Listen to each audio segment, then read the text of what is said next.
अब बाबा ने कहा कि आप समान बनाओ, है ना, लेकिन उसको थोड़ा कंप्लीट करेंगे बाबा की डायरेक्शन को। बाप समान बनो और आप समान बनाओ, है ना। ऐसा नहीं आप समान ऐसे ही बना दो, है ना। कई ऐसे होते हैं कि बिल्कुल आप समान बना देते हैं, ना खुद मुरली पढ़ते हैं ना उनको बताते हैं, है ना।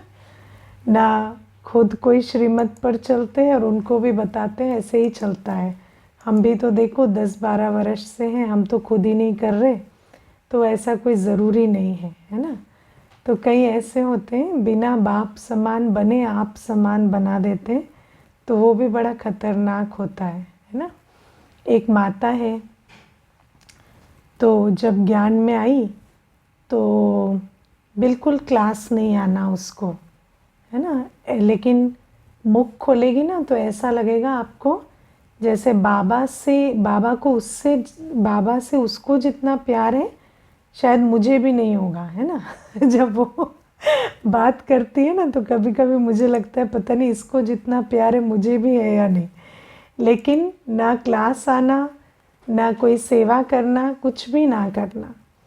और फिर एक दूसरी माता जब उसी के संपर्क से ज्ञान में आई तो उसको भी बिल्कुल अपने जैसा बना दिया है ना, कि वो भी ऐसे ही मुख का बाबा बाबा और ना सेवा ना श्रीमत ना क्लास, कुछ भी नहीं। तो ये जो आप समान बनाना है ना, ये अगर राइट ना समझें तो बड़ा खतरनाक हो जाता है। तो पहले बाप समान बनना और फिर आप समान बनाना। तो वैसे तो नियम यही कहता है कि जैसे आप हैं वैसा ही आप बनाएंगे, है ना। इसीलिए अटेंशन ये रखना है कि हम बाप समान बने। आप समान तो वैसे भी बना ही देंगे, है ना। बाबा ने उस दिन एक मुरली में बहुत अच्छी बात कही थी ना, कि जो स्वयं ही पवित्र नहीं रहते, बाबा ने सन्यासी के रेफरेंस में कही थी कि जो स्वयं ही पवित्र नहीं रहते वो अगर किसी को कहीं भी कि पवित्र रहो तो वो कहेगा आप तो खुद ही नहीं रहते, आप हमें क्यों कह रहे हो। बाबा ने मुरली में कहा ना। तो इसीलिए आप समान का तो नियम ही है, हम जैसे होंगे हमें देखकर सामने वाले को वही प्रेरणा मिलेगी। अगर हम जो श्रीमत खुद नहीं फॉलो करते उनको कहीं भी तो वो यही कहेंगे आप खुद तो करते नहीं हो, हमें कहते क्यों हो। इसीलिए किसी को बनाने के लिए भी श्रेष्ठ क्या करना होगा, स्वयं बाप समान बनना होगा, है ना। और ये बाप समान जो शब्द है ना, ये बहुत अच्छा है क्योंकि आज की मुरली सारी इसी पर है अगर देखें।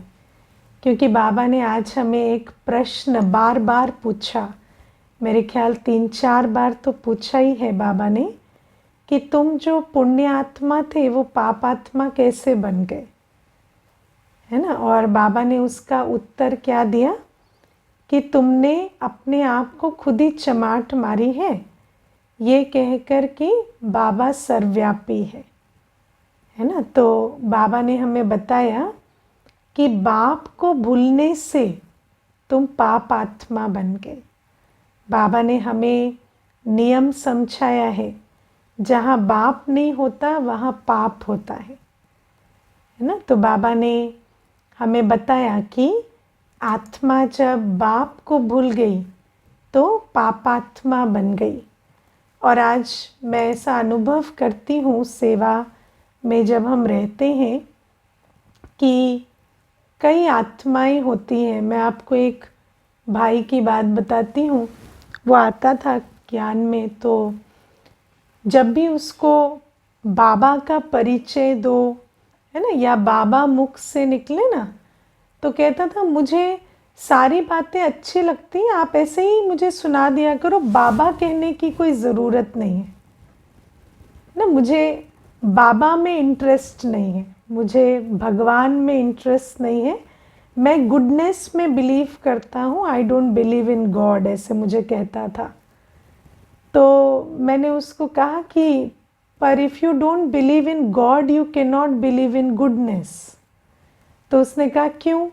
तो मैंने कहा because God is the source of goodness.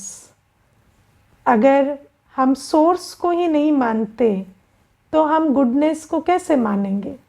तो मुझे कहता था वो मुझे नहीं पता चलता आप ये क्या कहते हो, मैं तो समझता हूँ कि अच्छा बनने के लिए कोई भगवान की आवश्यकता नहीं होती, ऐसा ही मुझे कहता था। लेकिन फिर कुछ समय के बाद उसकी यात्रा अपने आप ही ख़त्म हो गई, है ना। तो बाप को ना जानने से, ना मानने से कभी भी हम श्रेष्ठ आत्मा नहीं बन सकते। तो बाबा ने हमें ये समझाया कि हम जब बाबा को भूल जाते हैं तो पापात्मा बनते हैं, और जब हम बाबा को जानते हैं तो हम पुण्य आत्मा बनते हैं। अभी भी हम जो ये पुण्य आत्मा बनते हैं तो किस आधार से बनते हैं? बाप को जानने से, है ना, बाप का बनने से। सबसे पहले तो बाबा को ही जानते हैं, बाबा का ही बनते हैं। अब इसमें आज बाबा ने हमें कई बातें बताई। पहली बात बाबा ने हमें बताई कि जब हम ये पहचानते हैं कि हम शिव बाबा के बच्चे हैं, और शिव बाबा कैसा है? इमॉर्टल है। तो मैं आत्मा भी कैसी हूँ? इमॉर्टल हूँ। बस एक ही अंतर है, शिव बाबा इमॉर्टल है पर जन्म मरण में नहीं आता। हम जन्म मरण के चक्र में आते हैं तो पावन से पतित बन जाते हैं। तो जब हम ये बात समझते हैं कि मेरा बाप जैसा है ऐसी मैं आत्मा हूँ, क्योंकि देखो हर व्यक्ति को जब मनुष्य जीवात्मा की बात होती है तो जीवात्मा को अपनी आइडेंटिटी किससे मिलती है? अपने पेरेंट्स से, है ना। अगर किसी का पेरेंट ना हो तो उसको अपने अस्तित्व की पहचान नहीं मिलती। मैं कौन हूँ, किस कुल का हूँ, किस धर्म का हूँ, किस जाति का हूँ, है ना, उसको कोई पहचान नहीं मिलती। ऐसे ही आत्मा को तब तक अपनी पहचान नहीं मिलती कि मैं कौन हूँ, कैसी हूँ, मेरे गुण कैसे हैं, मेरा स्वरूप कैसा है, जब तक बाबा को ना जाने। जैसे माता पिता बच्चे को उसका परिचय देते हैं, जीवात्मा को उसका फिजिकल अस्तित्व देते हैं, ऐसे बाबा हमें हमारा रूहानी अस्तित्व देता है। बाबा हमें हमारी पहचान देता है। हमारा नाम, रूप, देश, काल, गुण, कर्तव्य हम तब तक नहीं जान सकते जब तक हमें शिव बाबा ना मिले। तो सबसे पहले तो बाप से दूर होने से आत्मा अपनी पहचान को ही भूल जाती है ना। फिर बाबा को सर्वव्यापी कह देते हैं तो फिर हम स्वयं को जाने कैसे? हमें कौन बताए कि हम कौन हैं, कैसे हैं, कहाँ से आए हैं? फिर आज बाबा ने बहुत अच्छी एक शब्द यूज़ किया, राम बुद्धि और रावण बुद्धि, है ना। तो बाबा को जानने से हम राम बुद्धि बनते हैं, है ना, क्योंकि बाबा को जब हम नहीं जानते तो हमें मत कहाँ से मिलती है? रावण से मिलती है। तो जब बाबा आता है तो हमें श्रेष्ठ कर्म, सुकर्म सिखलाता है, और रावण हमें भ्रष्ट कर्म सिखलाता है। तो बाप को ना जानने से हमें राम मत नहीं मिलती। राम मत क्या है और रावण मत क्या है ना, उसकी लिस्ट बनाना, है ना। राम मत क्या है कि दुख मत दो, दुख मत लो। रावण मत है दुख मत दो पर दुख लो, है ना, खूब दुख लो। अब कोई दुख लेगा तो दुख देगा भी, जो लेगा वही देगा ना, और क्या करेगा। तो रावण मत कहती है दुख दो मत पर दुख लो। जो दुख बहुत लेता है ना उसको क्या कहते हैं? बहुत सेंसिटिव है ना। अच्छा, राम मत कहती है कि सही जगह पे ना कहो, ये एक शक्ति है। हाँ, पावर टू से नो। बाबा ने हमें सिखाया है कि जो मत श्रेष्ठ नहीं है उसके लिए हमें ना कहना आना चाहिए। रावण मत कहती किसी को ना कहना अच्छी बात नहीं है।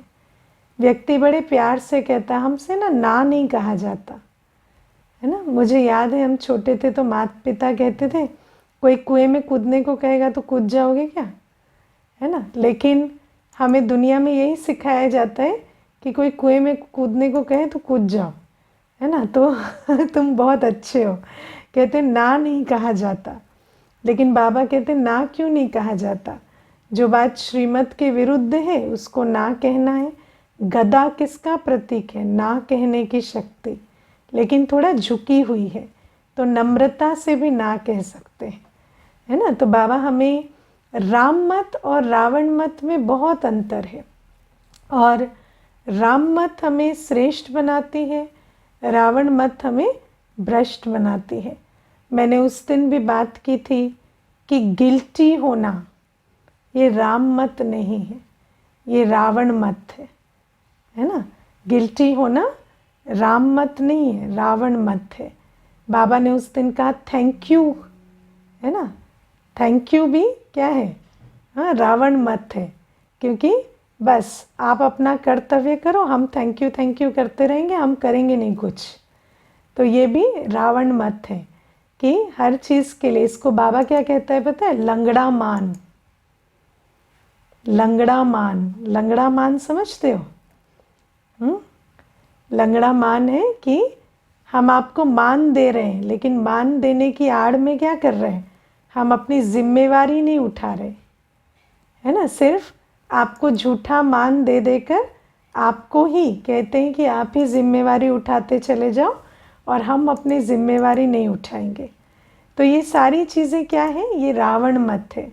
और राम मत जो शिव बाबा हमें देते हैं कि हर आत्मा को क्या करना है, शिव बाबा जो कहते हैं वो करना है।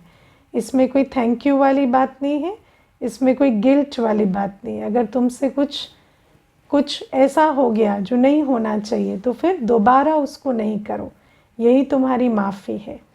तो बाबा हमें कहते हैं कि जब तक बाबा नहीं आता, जब तक हमें बाबा नहीं मिलता तो हमें रावण मत मिलती है, और जब बाबा मिलता है, बाबा के नज़दीक हम आते हैं तो राम मत मिलती है।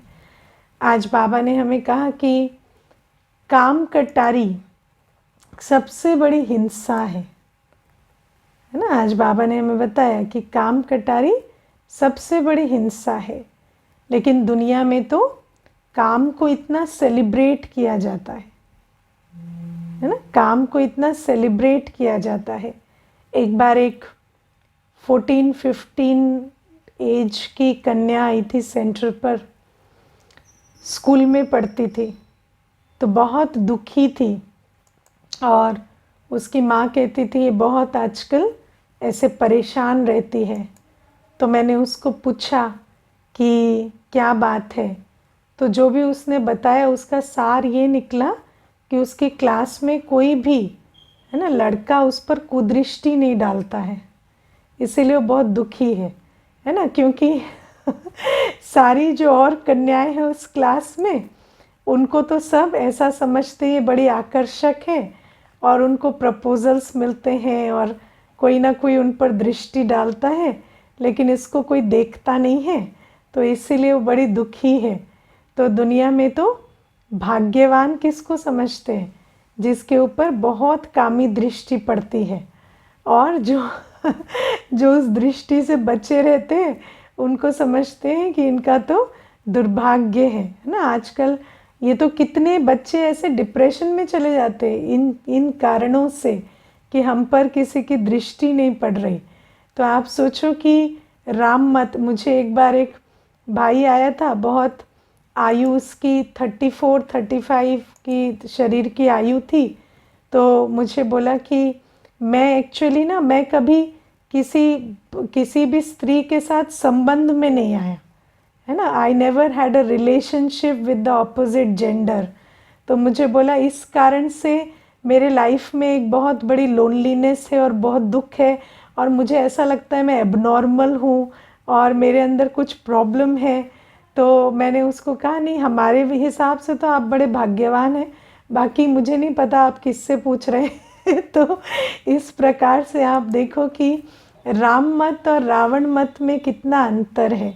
क्योंकि सारी दुनिया में व्यक्ति क्या समझता है कि अगर आपके ऊपर काम विकार की दृष्टि है या आपकी काम की बहुत पूर्ति हो रही है तो उसको भाग्यवान समझते हैं, या क्रोध या लोभ या मोह या देह अभिमान, है ना, इसी को ही समझते हैं कि ये भाग्य की बात है।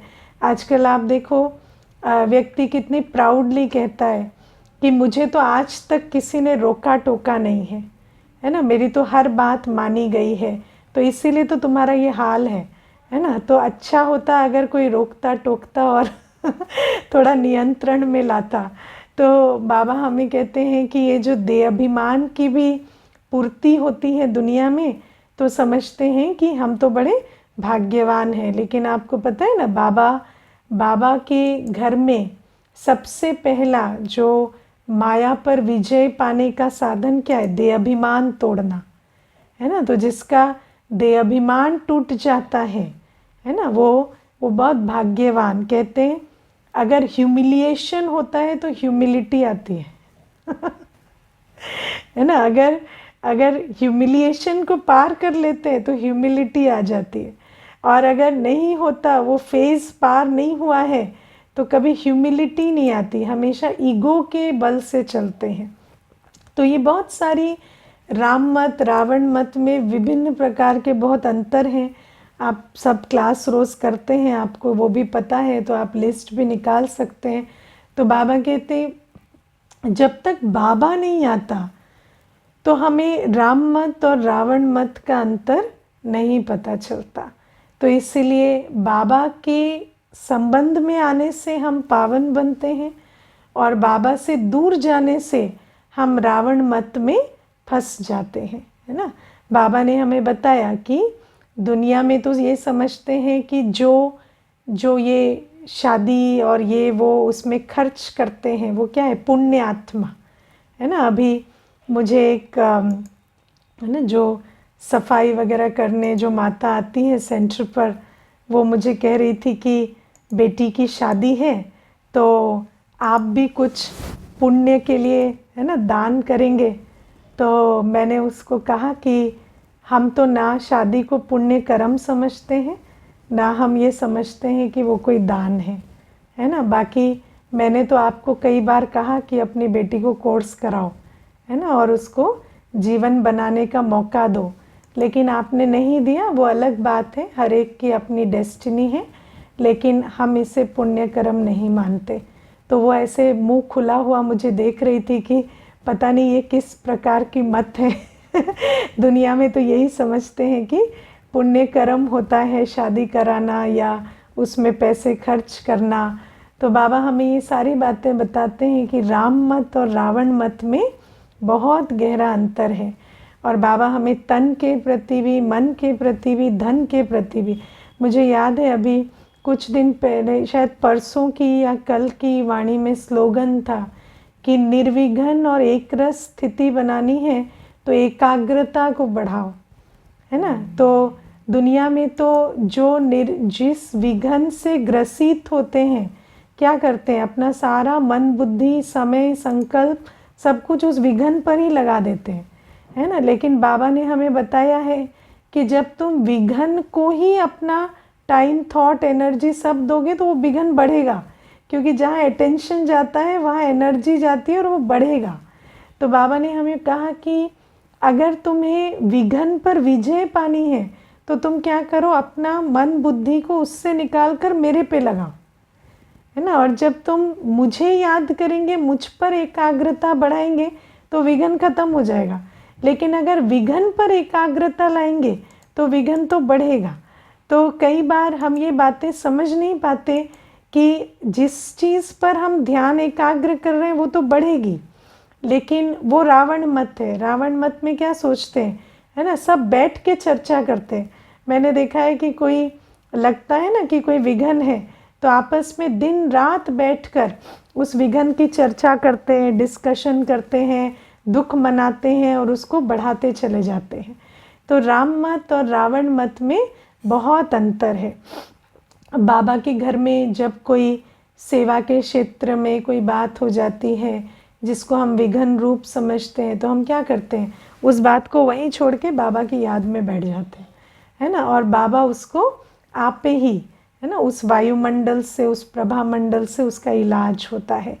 तो बाबा हमें कहते हैं ये जो, और बाबा ने आज हमें कितनी अच्छी युक्ति भी बताई ना, कि एक संकल्प ले लो। मानो कोई अपने कुल की आत्माओं का आपको उद्धार करना है, तो एक संकल्प ले लिया कि बाबा ये संकल्प है मेरा, वो संकल्प दे दिया और उसके बाद बाबा की मीठी याद में बैठ जाओ, तो अपने आप ही वो संकल्प जो है वो सिद्ध हो जाएगा।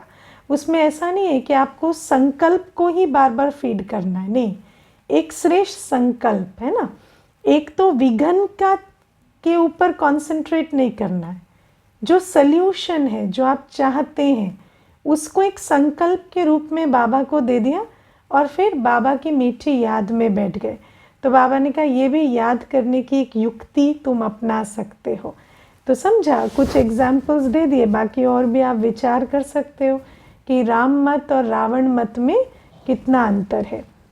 और फिर प्यारे बाबा हमें कहते हैं कि मैं ही हूँ जो तुम्हें स्वदर्शन चक्रधारी और त्रिकालदर्शी बनाता हूँ, है ना। आप विचार करो कि जब तक बाबा नहीं आता तो हम तो यही समझते हैं कि हम बंदर थे और गनीमत है कि इंसान बन गए हैं, तो बड़े खुश होते हैं कि चलो विकारी तो बंदर भी है, विकारी तो मनुष्य भी है, लेकिन कम से कम मनुष्य रूप में विकार अच्छे लग रहे हैं, बंदर रूप में बड़े खराब लगते। तो इस प्रकार से अपने आप को विकारी बंदर से विकारी मनुष्य बनने की बधाई देते रहते हैं। लेकिन बाबा हमें कहते हैं कि मैं आकर तुम्हें याद दिलाता हूँ कि तुम कैसे सर्वगुण संपन्न, 16 कला संपूर्ण, संपूर्ण निर्विकारी देवता थे। तो बाबा हमें कहते हैं जब तक मैं नहीं आता तो तुम्हें त्रिकालदर्शी या स्वदर्शन चक्रधारी कौन बनाए। तुम तो अपने ही आदि मध्य अंत को नहीं जानते, तुम स्वयं को कितना पतित, कितना साधारण मानकर चलते हो। तो बाबा हमें यही समझाते हैं आज कि सारा जो चक्कर है वो बाप को ना जानने या जानने का है। और ये जो बाबा हमें कहते हैं, इसीलिए कितनी दिन हो गए बाबा मुरली में हमें रोज़ कहते हैं कि हर एक को 2 बाप का परिचय दो, या हर एक को पूछो तुम्हारा परमपिता परमात्मा से क्या संबंध है। क्योंकि बाप को जान जाए तो अपने आप को भी जान जाए, है ना। जैसे पिता का परिचय मिल जाता है तो पिता के परिचय में बच्चे का परिचय समाया हुआ है, बच्चे की पहचान समाई हुई है। तो बाबा हमें कहते हैं जब तक तुम मुझसे मिलते हो जब, तो तुम भरपूर हो जाते हो, क्योंकि अपने आप को जान जाते हो, और जब मुझसे दूर होते हो तो पतित बन जाते हो। ये कितना सुंदर बाबा ने हमें आज नियम समझाया। और फिर प्यारे बाबा आज हमें कहते हैं कि जब तुम बाप समान बनते हो तो आप समान बनाओ, क्योंकि जितना हम बाबा की याद में रहेंगे उतना हम बाप समान बनेंगे, और जितना हम बाप समान बनेंगे तो उतना अन्यों को भी आप समान बना सकेंगे, है ना। हम भक्ति और ज्ञान में एक मूल अंतर को समझ लें। भक्ति है बाप को शिद्दत से मांगना, बाप से, है ना, बहुत लगन से, मेहनत से, शिद्दत से मांगता बनना, वो भक्ति है ना। कौन कितनी शिद्दत से मांग पा रहा है वो भक्ति है। लेकिन यहाँ मांगने की कोई बात नहीं है, यहाँ बात है बाप को पहचानने की, संबंध का अनुभव करने की और समान बनने की। और जैसे बाबा है तो बाबा जैसा है, बाबा की मत जैसी है, बुद्धि जैसी है, बाबा के संस्कार जैसे हैं, तो बाबा उतना ही शक्तिशाली है ना। ऐसे हम भी जब बाप समान बन जाएंगे तो बहुत शक्तिशाली बन जाएंगे। फिर प्रकृति दासी बन जाएगी ऑटोमेटिक, है ना। आपको कई बार ये ऑर्डर समझा है ना, बाबा, आत्मा और प्रकृति। अभी क्या है, प्रकृति, आत्मा अपने आप को भूल गई है तो प्रकृति से नीचे आ गई है। जैसे ही आत्मा अपने आप को रियलाइज कर लेगी तो प्रकृति से ऑटोमेटिक ऊपर हो जाएगी और प्रकृति दासी हो जाएगी। तो बाबा हमें बहुत सिंपल इक्वेशन समझाते हैं। इसीलिए बाबा ने आज हमें ये भी बताया कि जब तुम बाबा की याद में बैठते हो तो ऑटोमेटिक तुम शांति का दान देते हो, है ना। क्योंकि बाबा शांति का सागर है, शांति धाम में रहता है। तो जब हम बाबा की याद में बैठते हैं तो हम भी शांति धाम में शांति के सागर के सम्मुख बैठे, और ऐसे बाबा के सम्मुख हमारी भी अवस्था कैसी है, शांति की, और उससे प्रकृति को शांति का दान मिलता है। आप लोग इस समय समझते हो कि शांति के दान की कितनी आवश्यकता है प्रकृति को। आज जितने वॉर्स चल रहे हैं, जिस प्रकार का समय चल रहा है, जितनी आत्माएं आज त्राही त्राही कर रही हैं, है ना। बाबा मुरली में आज कह रहे हैं ना कि दर्दनाक सीन होगी, खूने नाहक होगा। तो वो खूने नाहक विश्व में कई स्थानों पर अभी भी चल रहा है। तो क्या हम इस बात को समझते हैं कि हम बाबा की याद में बैठकर शांति का दान दें? ये बहुत बड़ी जिम्मेवारी है ना। क्योंकि दादी हमेशा कहते थे, गुलजार दादी जी, कि आत्मा बॉडी कॉन्शियस, रोल कॉन्शियस तो है, लेकिन सबसे ज़्यादा कर्म कॉन्शियस है। तो आत्मा के अंदर एक ऐसी प्रोग्रामिंग है आज कि जब हम कुछ करते हैं तभी कुछ होता है ना। हमेशा हम कर्म को बहुत प्रधानता देते हैं, लेकिन बाबा हमें कहते हैं जब तुम इस मन बुद्धि को इन इंद्रियों से डिटैच करके अपनी स्वस्थिति में बाबा की याद में बैठते हो, जिसको दुनिया के हिसाब से कर्म नहीं समझा जाता, लेकिन ये सबसे श्रेष्ठ कर्म है ना। दुनिया में तो गुड कर्मा जिसको समझते हैं वो कभी कभी गुड कर्मा नहीं है, लेकिन ये जिसको व्यक्ति कर्म में काउंट भी नहीं करता, ये बहुत गुड कर्मा है। इसीलिए बाबा हमें बताते हैं ना कि मैं तुम्हें कर्म का भी लॉ समझाता हूँ। मुझे याद है एक दीदी बहुत अच्छा अनुभव सुना रहे थे कि एक बार बाप दादा मिलन होने वाला था। तो बाप दादा मिलन के लिए मधुबन में भी बहुत सेवाएं होती हैं, तैयारियां होती हैं, और उन तैयारियों में कई भाई बहनें व्यस्त थे, बहुत सेवा में थे। और ये जो दीदी थी, इनको ड्यूटी मिली थी कि एक एक्सीडेंट हो गया था।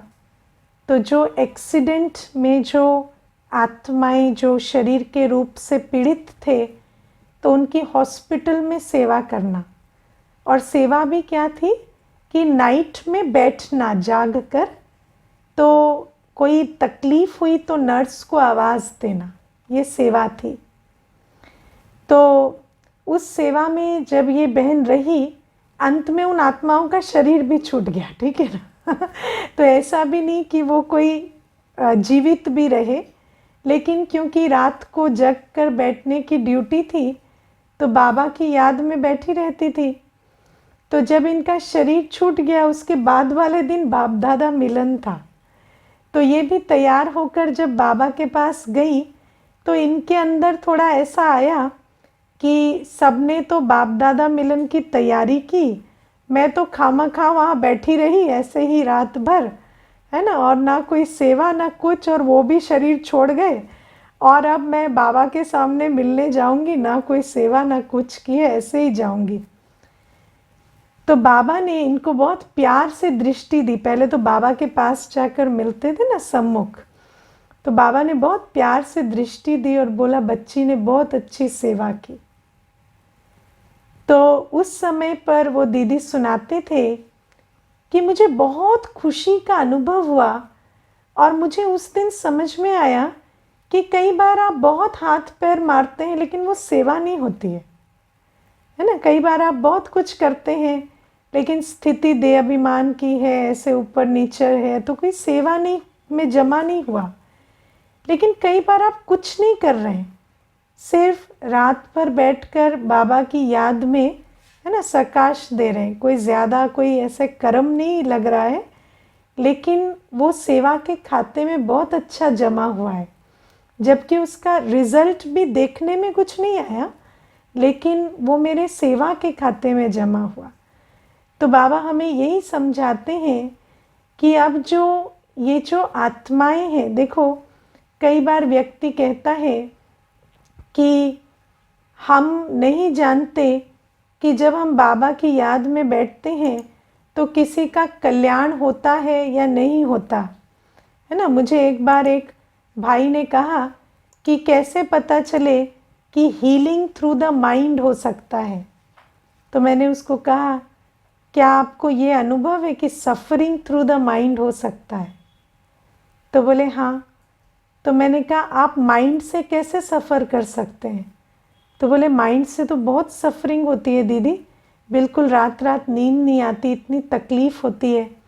तो मैंने कहा जब माइंड से सफरिंग हो सकती है तो माइंड से हीलिंग क्यों नहीं हो सकती, है ना। तो व्यक्ति ना तो आज पाप को पहचान पाता है ना पुण्य को। तो इसीलिए बाबा हमें कहते हैं कि पुण्य कर्म करने के लिए भी तुम्हें कोई बहुत पत्थर नहीं तोड़ने तुम्हें बस क्या करना है कि बहुत अच्छी स्थिति में, शांति की स्थिति में, शांति सागर बाबा की याद में, शांति धाम अपने घर में स्थित होकर विश्व को शांति का दान देना है। और बाबा कहते हैं 8 घंटे भले शरीर निर्वात कर्म करो, लेकिन अपनी स्थिति पर इतना अटेंशन दो कि ये मनसा सेवा, ये सूक्ष्म सेवा से तुम विश्व कल्याण का कार्य निरंतर करते चले जाओ। तो ये भी आज प्यारे बाबा की बहुत मीठी श्रीमत है। और फिर बाबा आज हमें कहते हैं मैं जैसे हर चीज़ में फुल हूँ, ज्ञान में भी, गुणों में भी, ब्लिसफुल भी हूँ, लवफुल भी हूँ, तुम भी आपस में बहुत प्यार से चलो। आपस में प्यार मतलब किससे प्यार? ब्राह्मण परिवार में बहुत प्यार से चलो। और प्यार का स्वरूप क्या होना चाहिए कि हम आपस में इतना मिलकर रहें कि सेवा में विघ्न रूप ना बने और सेवा में सहयोगी साथी बनकर सेवा का कार्य को आगे लेकर जाएं। और स्व उन्नति भी है ना, स्व उन्नति में भी एक दूसरे को सहयोग दें। बाबा कहते हैं जो प्यार से नहीं चलते है ना वो सज़ा के पात्र बन जाते हैं। क्योंकि बाबा ने कल भी बताया था कि अगर हम बाबा की मत पर नहीं चलते तो विघ्न रूप बन जाते हैं, और जो ईश्वरीय कार्य में विघ्न रूप बनता है वो सज़ा का भागी बन जाता है। इसीलिए कई बार सिर्फ कुछ करने से पाप नहीं बनता, लेकिन अगर बाबा के यज्ञ में रहकर प्यार से ना चले, स्नेही सहयोगी ना बने, तो वो भी सज़ा का भागी बन जाता है ना। ओके, ओम शांति।